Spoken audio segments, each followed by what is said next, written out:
Salutations, peuple de YouTube! Je reviens aujourd'hui pour découvrir avec vous un petit jeu. Donc, le Keeper, les cartes oracles de Alexandre Musruck. Alors, Alexandre, c'est un monsieur qui habite, si je ne dis pas de bêtises, sur l'île de la Réunion. Je crois que c'est bien ça. Il fait énormément de vidéos. Sa spécialité, c'est le Lenormand. Mais il utilise aussi le Keeper, pas mal. Si vous ne connaissez pas sa chaîne, bon, à mon avis, vous la connaissez, mais si jamais vous ne la connaissez pas, je vous la conseille vraiment très chaleureusement parce que c'est très intéressant. Il explique très bien, il est très bienveillant aussi. C'est vraiment une personne très agréable à écouter et très inspirante. En tout cas, j'aime beaucoup ses tirages et j'ai énormément appris en regardant sa chaîne. Donc ici, on découvre le petit keeper qu'il a réalisé il y a déjà quelques années, je crois que c'était 2020. C'est pas écrit ici, mais je pense que c'est sorti en 2020, si je dis pas de bêtises. Donc c'est une petite boîte, vous voyez la taille de ma main, hein. J'ai des petites mains, c'est vraiment très très petit. Donc vous avez l'illustration ici, son nom est écrit ici, ici. Là vous avez le titre avec on le voit bien, du vernis sélectif. La boîte est mate et douce et le vernis sélectif est brillant. C'est la même chose ici sur le titre. De chaque côté, son nom également, c'est le même principe. Comment je peux vous montrer? Ouais, là vous le voyez. Donc c'est une petite boîte qui contient uniquement les 36 cartes du Keeper. Il n'y a pas de livret. Le livre est vendu à part. Je pense qu'il existe en français, si je ne dis pas de bêtises. Je ne suis pas sûre à 100%. Mais en tout cas... Oh, mon petit chat veut jouer. Une seconde. Voilà. En tout cas, voilà, le livret n'est pas contenu dans la boîte. Ici, on n'a vraiment que les cartes. Donc, il est écrit ici que c'est à 16,99 $. Si je dis pas de bêtises, je l'ai eu sur Amazon. Je ne sais plus si c'était amazon.fr ou .com.be. Mais en tout cas, c'est assez facile à trouver et je pense que même dans une librairie spécialisée, c'est le genre d'article qui est assez facile à trouver. Le Keeper, c'est vrai que c'est un jeu qu'on rencontre finalement assez peu aujourd'hui. Le Lenormand est devenu beaucoup plus populaire. Donc c'est chouette de savoir, comment dire, c'est chouette de savoir où en trouver. Donc c'est une petite boîte avec un aimant hein, comme ceci.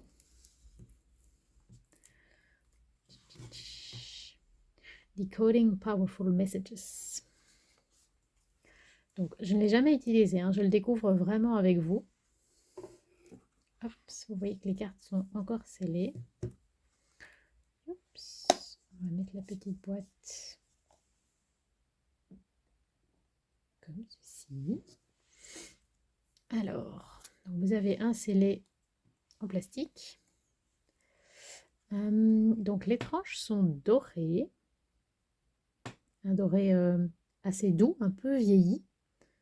Plutôt joli. Un dos ancien avec, comment on appelle ça, des arabesques. Je ne suis pas sûre de la dénomination. J'avais dans mon ancien bureau, dans ma première maison, j'avais un papier peint qui ressemblait énormément à ça. Ici c'est un peu marron, mais chez moi c'était vraiment bordeaux, un rouge foncé, magnifique. Faut vous en ficher, hein, mais moi ça me rappelle des bons souvenirs. Alors les cartes. Ah, elles collent encore toutes ensemble. Je vous dis, je l'ai jamais utilisé, hein, je le découvre vraiment avec vous. Quand les cartes sont neuves et qu'il y a une bordure comme ça de couleurs, souvent elles collent un peu ensemble. Il faut être quand même délicat au moment de les détacher. Les cartes sont apparemment de très bonne qualité. En tout cas, elles gardent pas du tout la pliure. Et elles sont plutôt souples, hein, ce que moi, personnellement, je trouve très agréable. Tout le monde parle toujours du fait qu'il faut des cartes épaisses, que ça montre la qualité. Moi, perso, j'adore, je sais pas comment ça s'appelle, faire le flip des cartes. Donc, j'aime bien quand elles sont souples. Alors, carte 1, Main Male, donc le consultant, le personnage principal masculin. On a un aspect très vieilli, très vintage. Donc on est dans les tons entre brun, marron et jaune, vraiment comme un parchemin vieilli. Et les cartes sont, c'est ni brillant ni mat, c'est tout doux, plutôt agréable. Carte numéro 2, Main Female, donc la consultante ou le personnage principal féminin.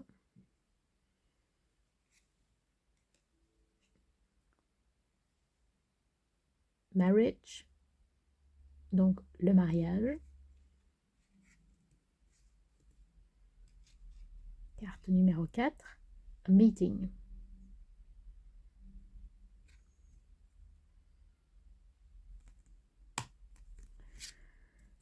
Carte numéro 5, The Good Lord. Donc ça peut évoquer une personne bienveillante de votre entourage, quelqu'un qui, se, qui a à cœur votre bien-être, comme par exemple, je dis ça à titre d'exemple, hein, mais comme un parent ou quelqu'un de plus âgé, quelqu'un sur qui vous pouvez compter. Carte numéro 6, The Good Lady, l'équivalent féminin.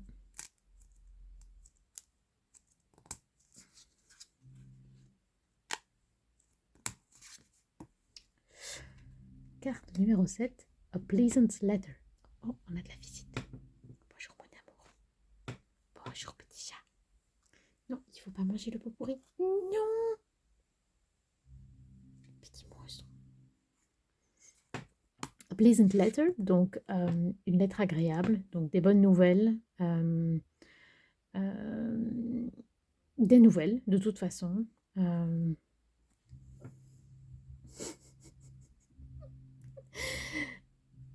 C'est très facile de se concentrer ici. Carte numéro 8, The False Person, donc une personne hypocrite, manipulatrice. En l'occurrence, ici on voit que la personne utilise un pantin, donc ça fait référence au fait que la personne se servirait de vous, se servirait de vous pour parvenir à ses fins. Donc quelqu'un dont il faut se méfier. Carte numéro 9, A Change. Donc un changement, peut-être associé peut-être à la carte de la mort aussi dans le tarot. On voit que les personnages de la carte sont dirigés vers la droite. Donc on a peut-être l'intention aussi que c'est dirigé vers le futur. J'imagine que le keeper se lit un peu comme le Lenormand, c'est-à-dire que on pourra interpréter selon le tirage que ce qui se trouve à droite de la carte sera ce vers quoi on en vient, si vous avez compris cette phrase étrange. Carte numéro 10, A Journey, donc un voyage, littéralement, voyage physique, partir à l'étranger, prendre des vacances, ou un voyage spirituel, une découverte.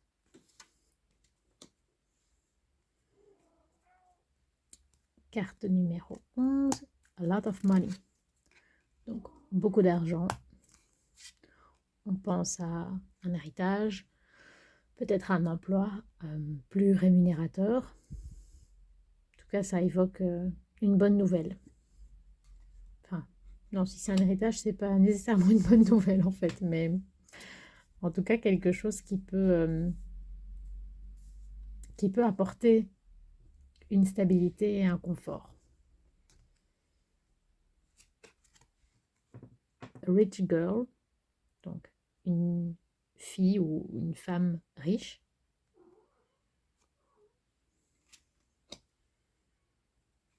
Le visuel est très soigné. Moi, j'aime beaucoup, beaucoup cette ambiance. Carte numéro 13, A rich man, donc un homme riche. De nouveau, ça évoque sans doute quelqu'un sur qui on peut compter, quelqu'un qui peut être source d'opportunités, pourquoi pas peut-être un patron, euh, quelqu'un qui va pouvoir vous amener autre part. Carte 14, Sad News, donc de mauvaises nouvelles, des nouvelles tristes, littéralement. Carte numéro 15, Success in Love, donc un succès en amour avec des petits pigeons, comme c'est mignon. Si c'est censé être des pigeons ou des tourterelles, mais c'est très très mignon. Donc la carte parle d'elle-même, hein, une histoire d'amour qui réussit. Donc, ça peut être littéralement une histoire d'amour, une amitié, en tout cas quelque chose qui évoque le social et une situation positive. Carte numéro 16, His Thoughts, donc ses pensées, ce qui se passe à l'intérieur de la tête de ce monsieur.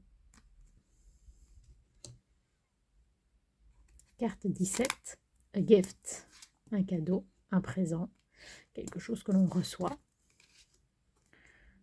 Décidément, ça colle bien. On a une carte équivalente dans le Lenormand. Carte 18, Small Child, donc un jeune enfant, un petit enfant. Ça fait évidemment penser à une naissance. Carte 19, A Funeral, donc des funérailles, un enterrement. C'est pas nécessairement lié à la mort de quelqu'un. Il faut pas... il n'est sans doute pas recommandé de tirer les cartes en imaginant qu'on peut annoncer ce genre de mauvaises nouvelles à quelqu'un. Des funérailles, ça peut très bien évoquer la fin d'une situation, la fin d'un projet, passer à autre chose, la fin d'une relation. Ce ne sont pas nécessairement des mauvaises nouvelles et ce ne sont pas nécessairement... ça ne parle pas nécessairement de la vie de quelqu'un. Il faut, on fait ce qu'on veut.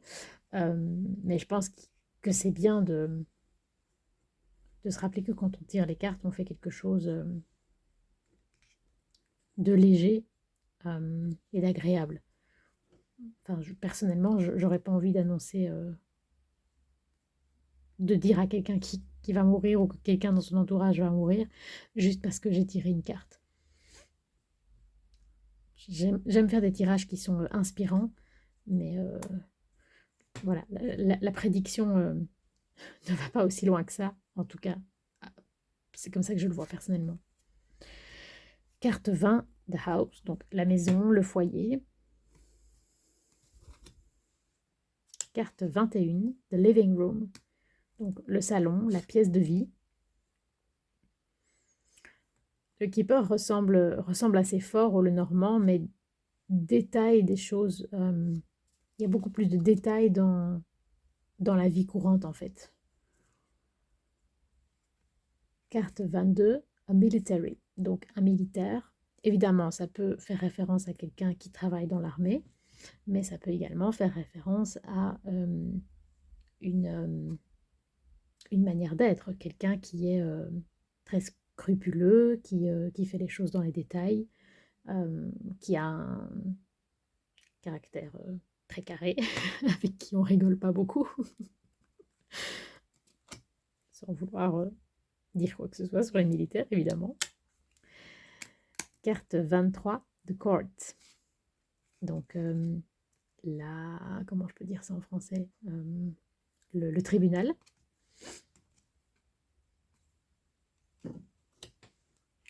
Carte 24, The Thievery. Donc c'est le vol, le fait de se faire voler quelque chose, d'être un larcin, et donc une perte pour la personne qui se fait voler. Carte 25, High Honors. Donc c'est littéralement les grands honneurs, donc on imagine une réussite, quelque chose dont on peut être fier, un accomplissement en tout cas.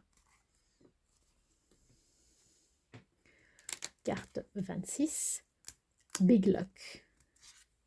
Donc littéralement une grosse chance, une grande chance.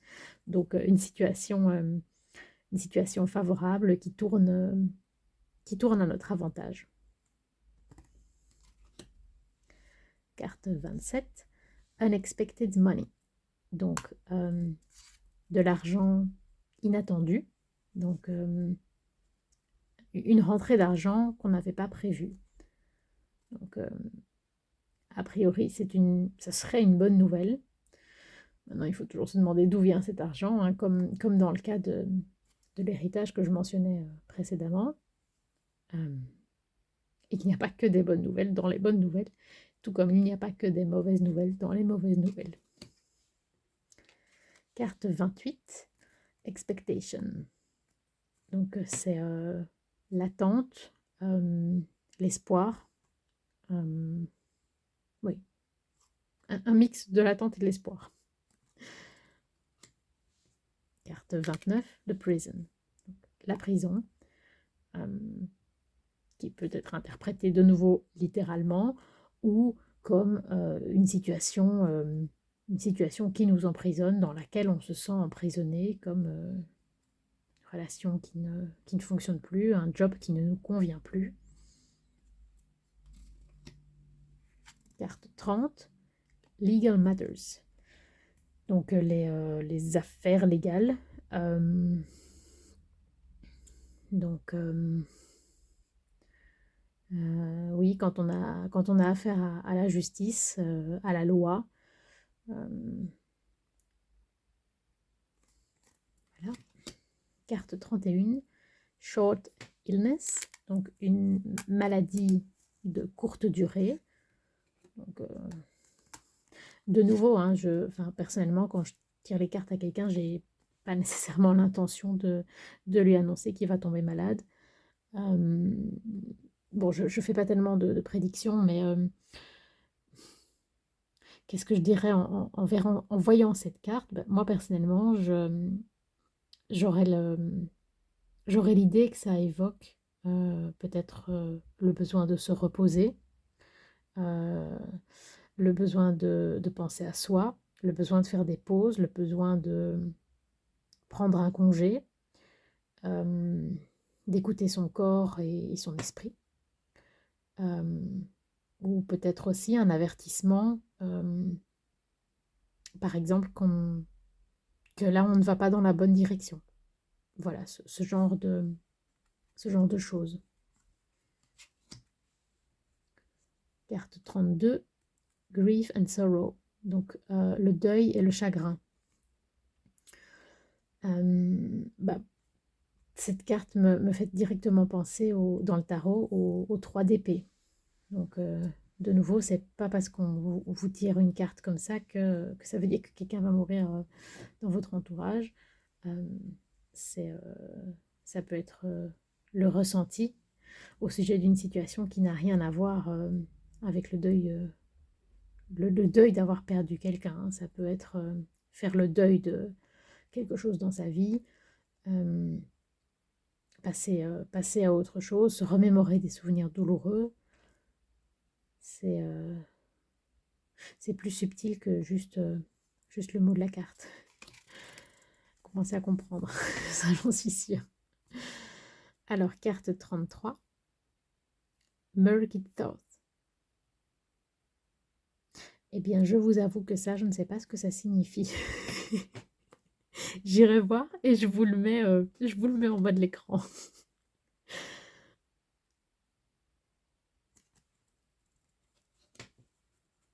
Carte 34, Occupation.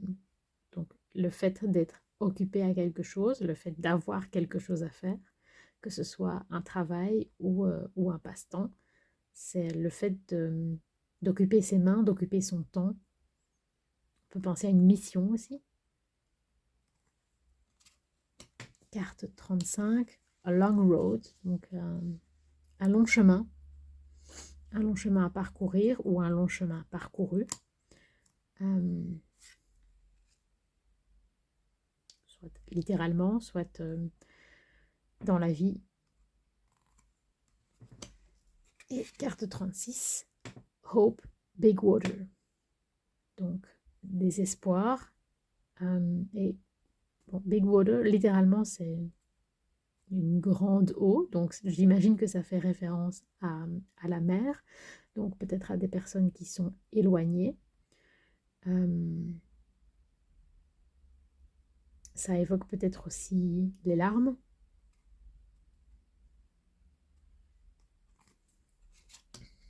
Et alors, on a une petite carte de présentation.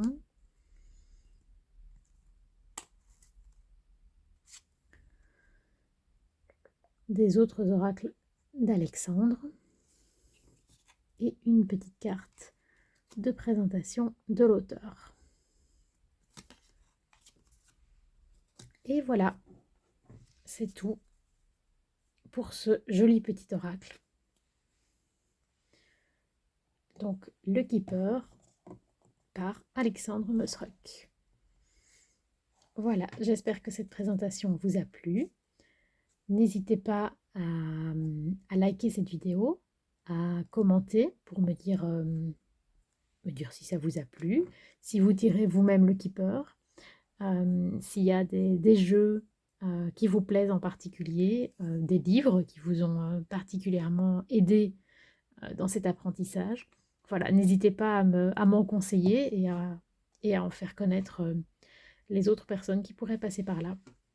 Donc, abonnez-vous si ce n'est pas encore fait, si vous aimez mon style.